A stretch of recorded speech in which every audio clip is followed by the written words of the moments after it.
Hi, we are from Group 1. Welcome to our video presentation. In this video, we will discuss about waste management at home. Before we start the presentation, let me introduce our team. This presentation will cover 5 parts, namely Part 1, Type of waste and their contaminations, Part 2, Common recycling practice at home, Part 3, Factors that hinder recycling activity, Part 4, Suggestion for improvement, and Part 5, Reflection on the output in relation to what we have obtained in our class. Part 1, Type of waste and their contaminations. In this part, we will analyze each of the waste that have accumulated in the bin for 3 days. Then, for each waste, contaminations was analyzed.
This is an illustration of the type of waste in our house, and also the number below indicates that the number of families that have the specific type of waste.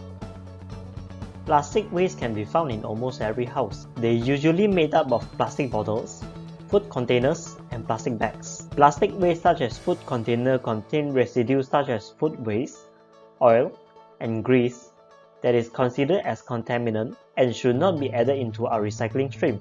Sorters at the recycling facility must put huge amount of extra removal work to remove the contaminants. Besides, the most visible contamination of plastic waste to the environment is the ingestion, suffocation, and entrapment of hundreds of marine species. Most of them die for starvation as their stomachs become filled with plastic. From the analysis, glass wastes are rarely found. They are usually made up of glass bottles. Paper labels on the sauce bottle are considered as contaminants, where it is different type of waste. Sauce residue also should not be added into our recycling stream. When glass is mixed with a paper label, it is difficult to recover for recycling. When glass breaks down, it remains safe and stable, and releases no harmful chemical to the soil. So, even when glass isn't recycled, it does minimal harm to the environment. However, in the manufacturing process of glass, it takes a lot of water and energy. Paper waste can be found in almost every house. For example, newspaper and paper food container, and also paper bags. When paper becomes soiled with grease and sauce, the paper cannot be recycled because the paper fiber will not be able to separate from the oils during the pulping process.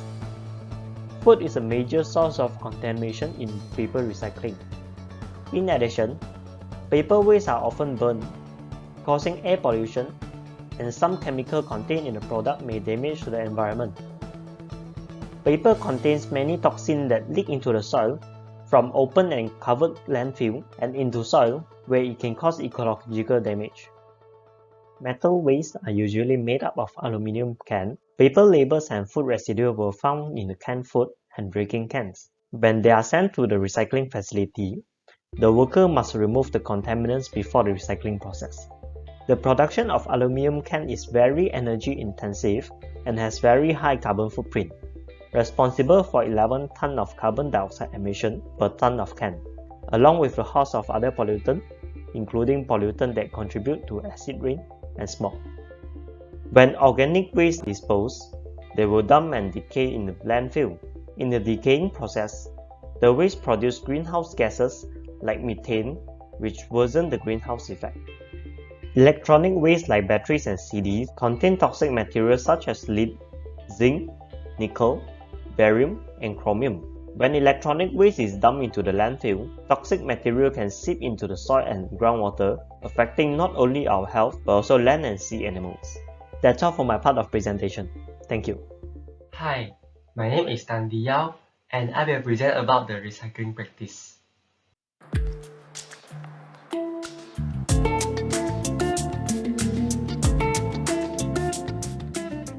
Here are some questions about recycling for you.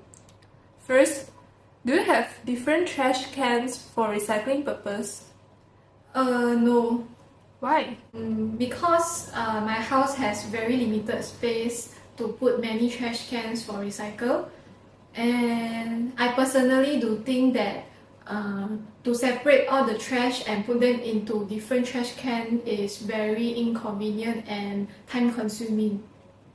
Okay, to be honest, no, because I think it's quite troublesome. Even if we did sorting for the rubbish, and it will all go into the same garbage truck at the end. So I think it's quite pointless. No, I do not have different types of trash cans because of lazy to prepare. No. Why? Because I am busy and no time to do that. It's troublesome to categorize the rubbish, and sometimes I'm also unsure that the type of the rubbish that are recyclable. No, Why? because I think it's a bit annoying when you need to spend extra time to differentiate. And I feel people around me didn't have this kind of habit.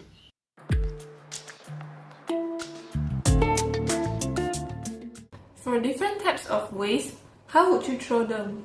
I just throw all the trash into one big trash can. Okay, I will just put into one plastic bag, and I believe that is what most of the people will do. Yeah, that's the most simplest way. Just throw into the same cans.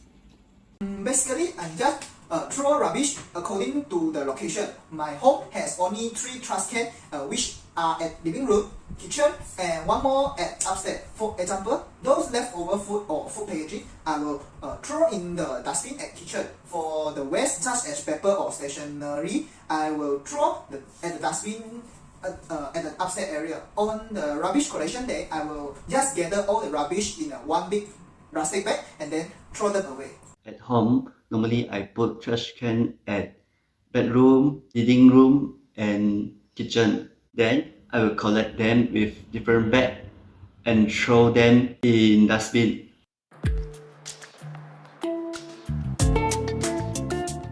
Do you think recycling is important? Yes, I do think recycling is important. Okay, any suggestion for improvement of recycling activities? I think the way to improve recycling activities is we should improve the knowledge of people on recycling first lah. Because even if the people have enough awareness to do recycling, I think many of them may not actually know how to do recycling. Like for example, people may not know what kind of trash can be recycled and what kind of trash cannot be recycled. Even for me myself, sometimes I also have to think like whether this trash I throw it into the recycle bin, or I just have to treat it as normal waste which cannot be recycled. Any other ways? I think to encourage people to do recycling is also another way to improve recycling lah. How to encourage? We can encourage people to do recycling by rewarding them such as giving them some shopping vouchers or e-wallet credits for the people who actually accumulated a certain volume of recycled products. Yeah. Yeah, of course, recycling is very important, and my suggestion is I would like to encourage the public to bring our lunch break. For example, during we want to tapao, take away our food, and we should prepare our own lunch. And for example, myself, I will bring my recycle bag every time I go for outing, shopping or supermarket or what. So I think that we can reduce the usage of plastic bags towards if we bring our own recycle bag. Yeah, I think most of us public, we should practice these type of habits. Yeah, to love our earth more. Yeah, I do agree with you. Yes, recycling is important, and to improve the recycling activities can be prepare a few types of cans to throw those different types of trash. I know the importance of recycling to the environment, but even I did so, others also not doing it. I think the most important step is that we need to raise the awareness of the community and provide the education regarding the recycling activity. Yes, I think recycling is important. I think the most important thing is to tell people why we need to recycle and what are the benefits. The education towards people should be done is to raise the awareness of community. Okay, so that's all from me. Thank you for your participation. Thank you. That's all. Yeah, that's all for me. Okay. Thank you, Ronin, for your participation. Bye-bye. Okay, bye-bye. From the interview, we have obtained some recycling practice that people carrying out. First is bringing lunchbox to pack food. Having a lunchbox is beneficial as it is easier to pack food and keep them fresh. Next, people will prepare recycling bag instead of plastic bag when going out for shopping to reduce the use of plastic bag. Last but not least, people will prepare different type of trash cans to throw trash according to the type of waste to differentiate them so that the collection of waste will be easier. My name is Qin Xuanying, and I'll continue to present about factors hindering recycling activity. So based on the interview carried out, we have obtained a few reasons of why people refuse to carry out recycling activities. Firstly, is people think that recycling activity is time consuming or even is a waste of time. People nowadays are busy working and no time to prepare different bins and separate their rubbish into different types. They will just throw all kinds of garbage together. Besides that, the community is lack of awareness towards recycling activity. They think that recycling activities is troublesome or annoying. They are not aware about the current issues about big trash in the world as well. Moreover, our country now is lack of a proper collection system for recyclable trash. The government do not have a centralized system for bring and collect recyclable trash in housing areas. So people think that recycling activities is unnecessary because all the trash will go to the same truck and sent to the same disposal area at the end. In addition, people are lack of knowledge about recycling. They do not know how to differentiate between recyclable and non-recyclable waste. And for recyclable trash, which type of recyclable material it is. So this is the problem and will also lead to people hindering recycling activities. Last but not least, there's limited space in the house, especially for those who live in flats or hostels. There's no extra space can be used for different trash cans. Also, collecting and separating trash will consume lots of space. The garbage truck for collection of recyclable trash is also not often come. So that's all from me. I'll pass the floor to Ki Hong. Thank you. Now I will explain the suggestions for improvement.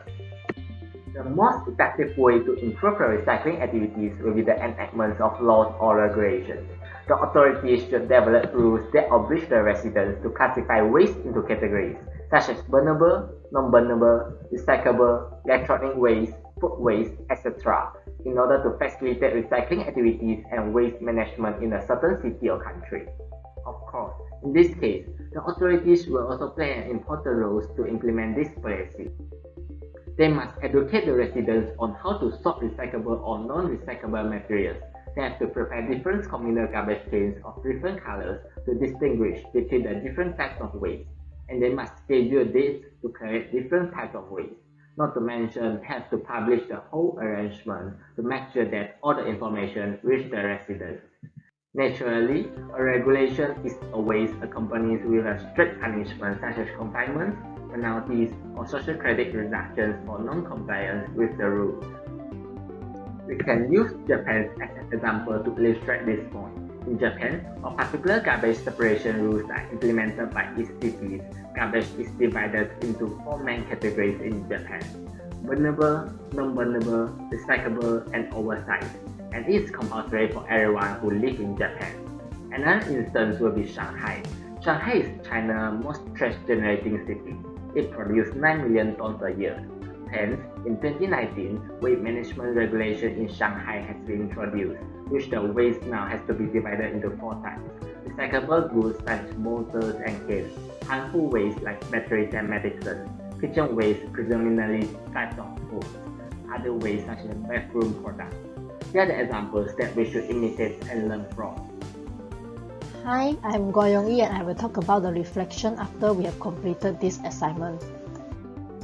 First of all, we realized that almost all the families among our group members do not have the practice of recycling at home. We still think that is a troublesome and unnecessary action. We still throw all the rubbish into one bag and dispose them on the rubbish collection day. This mindset will make our future generation live in an environment surrounded with the rubbish. Hence, in order to achieve sustainability, all of us, as the resident on Earth, should start recycling to conserve our resources, especially the non-renewable resources, and also to reduce the waste generation. Recycling habits should be started first at home. Instead of having a mindset that recycling efforts from only my house won't contribute much to the earth, we should believe that a small but consistent action would make a big difference. After understanding the importance of recycling, we will encourage our family members to start doing recycling. There are several steps to start recycling at home. First, we should prepare a recycling bins beside each of the trash cans at home, because the placement of recycling bins will remind us to check whether the items that we are going to throw is recyclable or not. Not only that, we need to check with the local recycling centers to know whether the recyclable items will be picked up on certain days or we need to drop off at the recycling centers nearby. Next, we need to know more about the rules of recycling in our area, because different areas have different rules for the acceptable and unacceptable recyclable items. For example, some local recycling centers can accept e-waste while some are not accepting. There are also some recycling issues that we need to take note so that the recycling can be done efficiently. For instance, we should reduce the contamination of the recyclable items, either the residual or non-residual contamination. By rinsing the items, we can remove the food residue left on the food packaging and reduce the contamination. In addition, we need to sort and separate all the items correctly. We must follow the local recycling rules about how to recycle certain type of item, such as the item with lids on or off. Only the correct way of recycling will help the environment, because the item with too many contamination will be sent to landfill also, due to the high cost to separate out the contamination. So, to ensure the efficient recycling activities, we need to always keep the items well separated and clean. That is all for our group project presentation on waste management. Thank you for watching.